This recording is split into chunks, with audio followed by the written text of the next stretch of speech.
Nothing in this recording is intended as investment advice, and the people in this recording may hold positions in the companies they talk about. Do not make any investment based solely on a tip or recommendation. Please do your own research.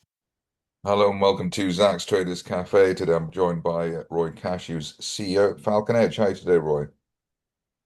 Hi, very good. How are you, Zach? Doing well. I'm looking at your biography, which is rather a long list. So obviously Falconedge is the culmination of what you've been doing. But maybe you can tell us what Falconedge actually does. Sure. So Falconedge is a hedge fund advisory business focusing on the non-regulated activities for emerging managers. For example, we will handle all the compliance, PR, marketing, cap intro, uh, portfolio risk assessment, access to CRM systems, portfolio management, anything they need that will help their life much to make their life a lot easier, given their startup managers. The cost of starting up your own fund can be quite astronomical. So for a fee, we can offer these tailored services to these people. We do cap intro as well. There's a lot of the services we offer. And it was a spin-off from Falcon Investment Management, which is our 11-year old hedge fund, full scope FCA regulated hedge fund hosting umbrella business with over which so that would handle all the FCA regulation and all the regulated activities. Falconedge will handle all the non-regulated activities.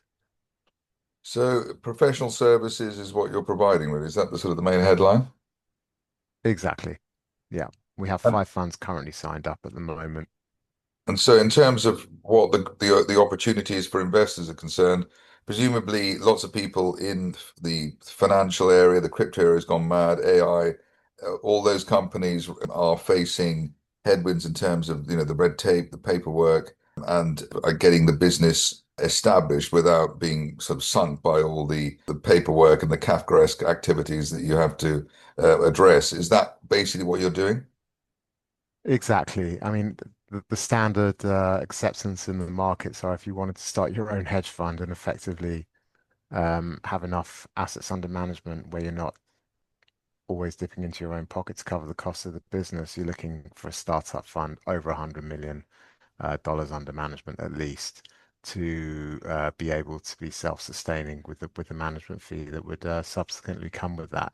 However, if you're as people know, raising that kind of capital is very difficult for a startup hedge fund. So you can start with $5, $10 million less sometimes and come onto our platforms, use our services, and it'll be done at a fraction of the cost. And we can provide all the services that are needed to start up and kind of plug and play really without needing the expanded staff and assets to get going. One of the things in the recent past, since May and Smarter Web, they started the craze here in the UK. Obviously, MicroStrategy was way ahead of time in the US, but Bitcoin Treasury strategy, a lot of companies announced that they were doing it, and then you could obviously tell that they didn't know one end of a Bitcoin Treasury strategy from the other. Is that something which you're looking to help people with as well? Well, absolutely. What we're going to be doing, we'll have our own Bitcoin Treasury policy. But the reason we've moved into that space alongside the hedge fund businesses, we're actually heavily embedded in the crypto ecosystem, have been for over 9 years now through Falcon Investment Management. So as I mentioned earlier, we have over $1 billion under our umbrella, of which half are in crypto. We had the first regulated crypto fund in the UK in 2018, which is still with us. They themselves have over $1 billion in assets, of which over 300 are still with us. We have several other crypto funds. We're quite well versed in the system, so the natural progression made sense to have a treasury policy alongside the hedge fund business. So it's part of the services we can offer, yes, through our Falcon Investment Management expertise, is advice on how to grow your treasury businesses, how to actually grow your crypto funds, strategies, help out with the risk, and that's part of the services that we can offer. Right, and you're going public. Presumably, that's part of your publicity machine as well. Can you tell us about that? Sure. So we're going public. We IPO on Wednesday, so the 5th of November. We initially raised the pre-IPO round at £1 million about 2.5 months ago now, of which we put in quite a lot of our own money, as well as some external strategic investors.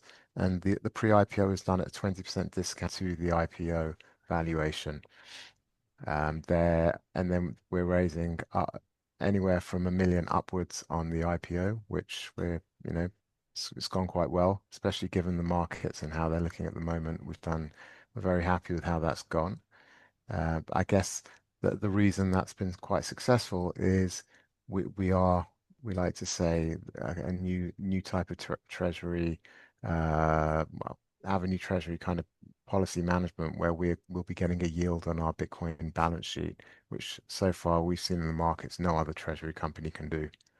The Bitcoin Treasury area has almost become a little bit controversial in the sense that the exchanges, especially Aquis, are looking at how to sort of tighten it up and everything else after the sort of the gold rush of the summer, etc., etc. Are Sure. you keen to differentiate yourself from the other companies in the space? Absolutely. And from the outset, when we started the IPO process back in late May, even when they were going through, like you say, the gold rush period, we knew that that was not sustainable. And we knew there's no point us coming onto the market and just being another treasury company. Whilst I respect what they do, I think it's fantastic. And I think the whole model is great. You have to bring something extra to the table. You can't just rely on an expanded MNAV to raise capital. So for us, we said, right, we can use all the mechanisms that are there in terms of having an ATM, having book builds, private placements over time, and grow the capital raise that way to buy more Bitcoin. And that's not something we're going to say, no, we're not doing. We will be doing that because it's good to increase the liquidity in the share price as well. However, the other part of the business, which is really key, the other part of our policy, sorry, is being able to grow the balance sheet via leverage. And the only way you can do that is if you can get a yield on your Bitcoin. And that's what we're planning to do. We're very optimistic. We're aiming to get quite significant returns on our balance sheet, which will enable us to organically grow our balance sheet. So through debt and other mechanisms where we can not be so reliant on having an expanded MNAV and share price. Effectively, we don't want the share price to dictate how we raise capital. We want it to be the other way around. But it's a diversified business. So you've got the Bitcoin Treasury Policy, but you're also offering services to corporates. So therefore, if one side goes badly or one side goes well, you have a balance with the other side. Yeah, and also I guess the other point is that we are going to be able to raise capital regardless of where our share price is trading. So for us, that's not going to be the driver and the key. If you look at some of the treasury companies now, they're struggling to raise capital. Why? They can't take leverage on the balance sheet. They can't take debt. We can. And because we can do that, we can service that debt with our yield that after allocating our Bitcoin to our yield generation business, and that will service the debt so we can scale organically using our yield strategies. And that's going to be key, and that's going to be what's going to drive our growth significantly. Roy Kashi, CEO at Falconedge, thank you very much indeed. Thank you very much, Zach. Thanks for your time.